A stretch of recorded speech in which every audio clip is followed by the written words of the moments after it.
She personifies when one door closes, you open another. She not only opened it, but she burst through it. A wrestler, a coach, and full circle, a wrestler again. And she is excelling even more than the first time around. And that was pretty good, by the way. Her matches prove it. She is seen on AEW and NWA TV as the NWA Women's Champion. This master champion yogi, Serena Deeb, thank you so much, champ. Gee, the last week and a half this week, what a whirlwind ride with AEW Double or Nothing pay-per-view, and now getting ready for the NWA When Our Shadows Fall event on Fight TV. What has the last week and a half been like for you? Well, firstly, Jim, thank you so much. That was an incredibly kind intro, and I really appreciate all of your words. The last week and a half has just been, it's been surreal. Double or Nothing weekend, it was so much fun. Having Daly's Place packed with that hot crowd, like, it was surreal. After the past year, everything that we've all been through together with this pandemic, it's affected the professional wrestling world quite significantly, as we've all seen. And it's just been a very interesting process for the wrestling world to, have to figure everything out along with everybody else, because this has been, just an unprecedented event in history. So to have Daly's Place packed, the crowd was so incredible. And to walk out there and just feel that energy, it was unbelievable, just amazing. With that crowd like that, and gee, when was the last time a crowd was like that? Just because we've had the pandemic, it's been so tough. But you were first, weren't you, for the first match on that show? And what was it like going out there? Was there excitement? Were there nerves? Was the adrenaline going? What was that whole thing like backstage as you're getting ready to go? Ooh, yeah, we were first. And first on the card is such an incredible spot on any show, let alone a show like this where it is the first time that we've had that packed house since before the pandemic. And, I mean, it was the most, I've performed in front of a lot of different crowds. This was the most special crowd I've ever been in front of in my entire career. I truly feel that way. The people were just clearly so happy to be there and so happy that we've made it through. Things are starting to resume normalcy a little bit. And it was amazing. In terms of my feeling beforehand and in the moment, a lot of excitement, a lot of nerves. The two pretty much go hand in hand a lot of the time. The butterflies in my stomach. I mean, the second I heard my music start playing, it was it was exhilarating. And when I walked through the tunnel, I walked through the tunnel, and the response that I got in that moment was so. It literally, if you watch it back, took me back. I walked out, and you could see me take a few steps backward, back towards the tunnel, because the energy that came at me, literally pushed me back. I mean, it was incredible. I'm really thankful that I got to experience that, and, going out first, when the crowd is fresh, and they were just wonderful. I will never forget Sunday night. Well, Serena, I've respected your work for a long time, but I just think now you're really connecting so well with the fans.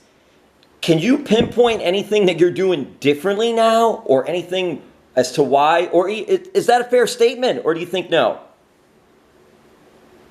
I appreciate that so much, Jim. I do.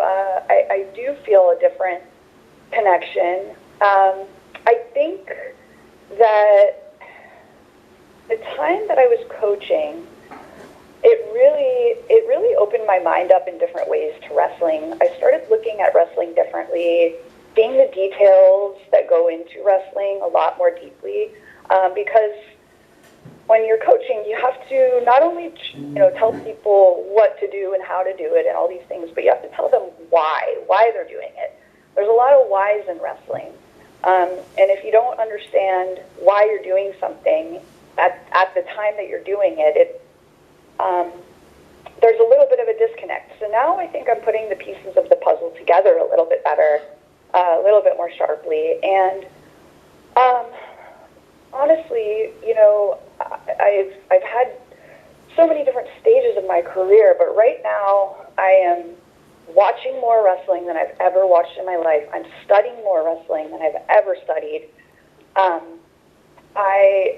My preferences and wants and likes with regards to how I wrestle and I perform have also evolved a lot. So, I'm watching, these days I'm watching a lot of Bret Hart, a lot of Eddie Guerrero, the real technicians. That's the kind of work that I'm studying and I'm trying to emulate. And so I think my style has changed, and I'm just having so much fun. I'm training, very often and constantly. I mean, I'm never satisfied. So for me, it's not like, okay, well, I'm just going to stay where I'm at. I always want to get better. I always want to get better and step my game up. And that's just the athlete in me. And I'm grateful for that.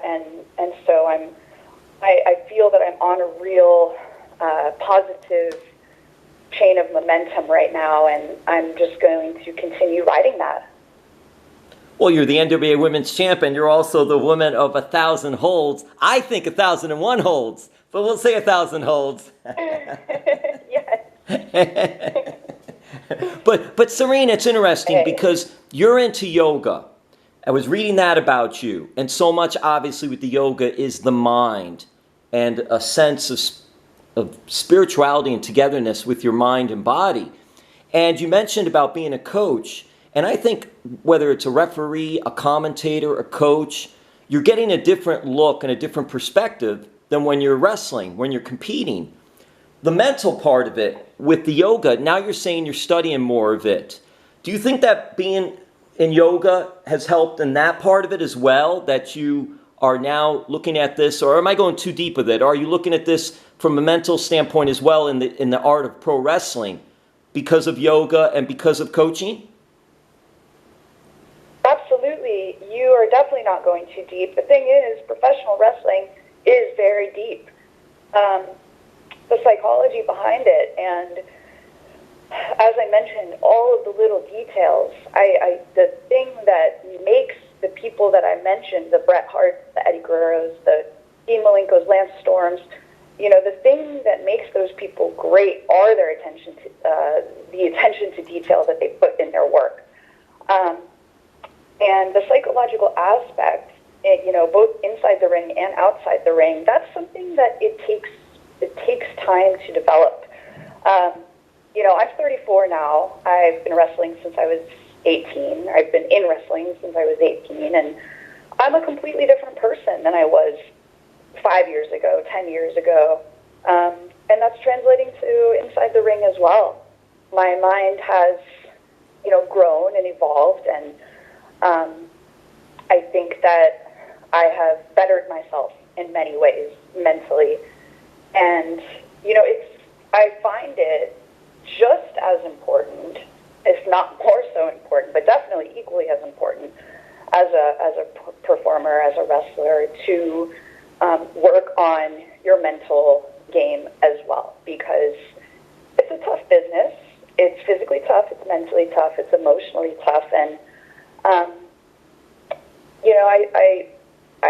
I didn't have as much focus in that area when I was younger. I just wanted to be a great wrestler and be in the ring and work on the physical aspect. And I crashed and burned a couple times throughout my career, and I recognized that there was a lot of growth that I needed to do. And that comes with time, and that comes with age and experience and all these things. So I think your analysis is spot on, and I encourage anytime a younger wrestler comes to me for advice or guidance or anything, the mental the mental and emotional aspects, I emphasize those, and having a healthy mindset. It's so important, and it will provide longevity, and it will provide a lot of really positive things. And I think yoga is also so beneficial to a lot of people, especially during the pandemic, just to settle their minds and relax and at ease and just slow down a little bit. And it helps so much. Now, you mentioned your age, because I just think that's amazing. When I was looking at that, I was like, wow, because come on, you are young in life, mind, body, and spirit. You're also young in pro wrestling life. And at a time, you became a coach and a trainer. And I was just curious, why at that time you decided, okay, I'm going to go this route? Because, gosh, look at the pro wrestling shelf life you're having and how you're doing. It's almost like, wow, why did she take that time off to be a coach? What was the reasons behind that? Sure, and it's a great question. And thank you for all of your nice, kind words.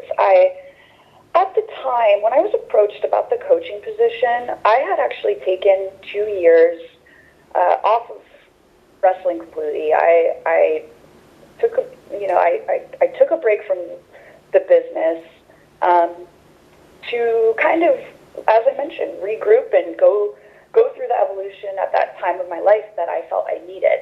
That was when I started really, really getting immersed in yoga pretty deeply, and I did a teacher training program, and I was practicing yoga like twice a day, just really, really in it, and felt that wrestling was not, I wasn't in a healthy headspace with wrestling at that time. So I took 2 years doing no wrestling and just going in a completely different direction. And then, out of the blue, I was approached about the coaching position with WWE, and I came in to do their tournament, the Mae Young Classic. It was the inaugural women's tournament that they did. I wrestled in the tournament and was very quickly offered a coaching position. And for that stage of my life, it just seemed right. It seemed like, okay, this is obviously, this is being put in front of me for a reason. This is the next step in my growth and in my evolution. And I felt that I was pretty proud of my wrestling career and all of the things that I had done at that point. And it seemed like, okay, well, maybe it's time to, step up into a role of responsibility and help younger women with their development. And it was a great opportunity, so I took it and I ran with it. And it was great. It was a beautiful chapter, I will say. And, at the time when I took the coaching job, I did feel a little bit torn. I felt a little bit conflicted because I didn't feel like I was completely done wrestling. There was a little piece of me that still felt I had something to contribute in the ring. And so the way that the cards were dealt with everything in the past year, it's been such a blessing in disguise, because I was able to get back in the ring, and I feel that I am doing the best work of my career and having the most fun in my career, and I'm really thankful the way everything's turned out. Champ, how interesting. And I also think, in listening to your commentary on the question, that you're coming into new terrain per se as a coach and a trainer.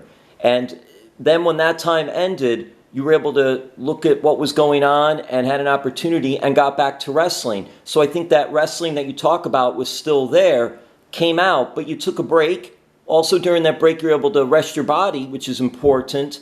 I'm curious, when you were first coaching, though, was there a lot to learn from you to be a coach, or were you confident enough that what you were doing was the right way to teach and train and coach? Sure, definitely a learning curve. For the first year especially, I was really figuring things out because I hadn't coached before, and you know, there's great wrestlers that do not make great coaches, and there's great coaches that, you know, weren't necessarily the best performers. I mean, it doesn't always cross over very seamlessly. So coaching is an art in itself, and there were a lot of different elements to my job that on the surface it might just appear, okay, well, you're a wrestling coach, just teach wrestling moves, but it goes so much deeper than that. There's, as mentioned before, the mental aspect, the emotional aspect, you know, having to encourage the women that I was coaching and keep them positive and keep them driven and all of these things, you know, that athletes go through so many, you know, twists and turns and ups and downs. And so I had a lot of responsibility on my shoulders to help in those ways as well. But honestly, when I started coaching, I just, the way I approached it was, okay, I'm just going to teach the things that I was taught the way that I was taught, with the mindset that I was taught at OVW with Rip Rogers and Al Snow and Danny Davis and all the incredible people that I received my training from. I just, you know, replicated those things. And with wrestling, I mean, it's all subjective, so it's hard to say this is the right way, this is the wrong way. I don't think the rights and the wrongs are easy to define, and I don't think they really exist. I mean, the lines are very blurred, and everyone has different opinions. So I never felt, you know, this ego of, okay, it's my way or the highway, this is the only right way to do it. I always explain to my students, this is just my belief system, this is what I was taught, and this is what I believe. So, you know, have an open mind to learning this, and then take it and figure out what works for you and what works for your style and your presentation. We're not robots. Everyone has to take what they learn and then implement it in their own way to hopefully make it work. And boy, what a learning tree you've had, whether it's the coaches, trainers you've had, or those who you've worked in the ring with. It's an incredible who's who list. And you were the Queen of FCW, Memphis Championship Wrestling, Ohio Valley Wrestling, Impact Wrestling, Ring of Honor, Shimmer, WWE, of course. You've worked in Japan, wrestled in Japan. Now you're on AEW Dynamite on Wednesdays on TNT. You're also have been part of AEW Dark, which is on AEW YouTube on Tuesdays. There's also AEW Dark Elevation, which is on AEW YouTube on Mondays. And, of course, being the NWA Women's Champ, you're part of NWA Power. You could see that Tuesday nights on Fight TV at 6:05 p.m. Oh, I love the 05. And you've got a big event coming up, and that's what I want to, a couple more questions. I want to talk about NWA When Our Shadows Fall, which is 4 p.m. Sunday, June 6th on Fight TV. Huge event, big time event. What a card. And on that card, you're defending the title against, I think, one of the top up-and-comers in Kamille. Gosh, she's only been doing this since 2017. I saw her work the Indies in Florida, and even then I thought, wow, she's got something here. She's got that it factor, if I could use that. What are your thoughts about the big event coming up and also facing Kamille? She definitely has the it factor. I would second that statement. You just look at her and you just, in appearances alone, she obviously has a level of discipline that most people do not have. It's shocking that she's only been doing this since 2017, even more impressive. I'm going into the match knowing that all of these positives about her. She's an incredible athlete, and I'm really looking forward to wrestling on this pay-per-view. The card is stacked. It's going to be an amazing show. I'm hoping a lot of people tune in. And, I'm excited. I'm excited. It'll be my first time in the ring with Kamille, and I think it's going to be a great match. And Serena, well, we're going to wrap this up here. We're just about at time. May go a little over here, but we'll be okay. I'm curious for you, that AEW women's division. Wow. And we saw Dr. Britt Baker, DMD, now the AEW women's champion. And that was an awesome match on AEW Double or Nothing. What are your thoughts of being a part of the women's division in AEW? And in the short time that AEW has been around, and gee, it's grown so much. And so has that division. Absolutely, yes. Well, congratulations to Britt Baker. It's been a long time coming for her, and she has really stepped her game up. I mean, she is all around one of the best female performers in the whole business. And, you know, I know it was a big night for her, a huge accomplishment. And I think the AEW women's division, I mean, it's been the subject of so much conversation over the years. AEW is still a relatively young company that is just doing incredible things. You know, 3 shows, about to add a 4th. I mean, it's incredible. And Tony Khan is an incredible businessman, and his heart is so into the pro wrestling business, and always has been. And it's really fun to work for somebody like that that's so passionate and has so much energy about it.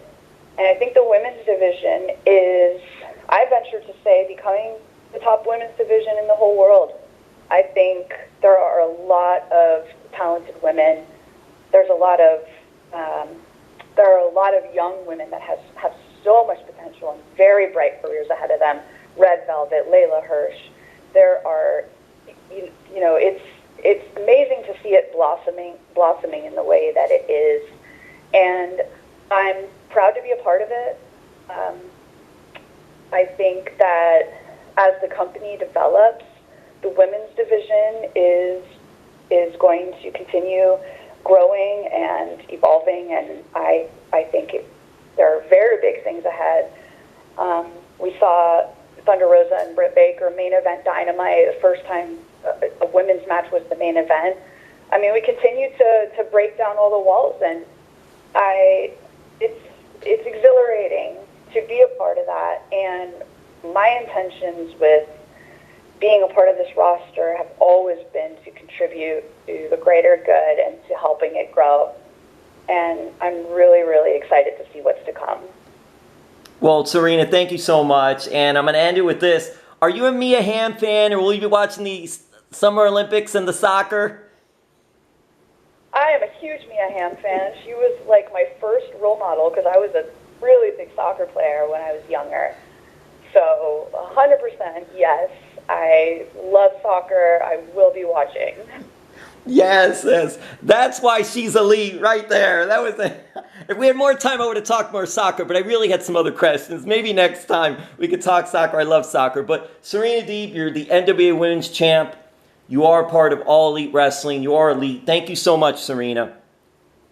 Thank you so much, Jim. I appreciate your time.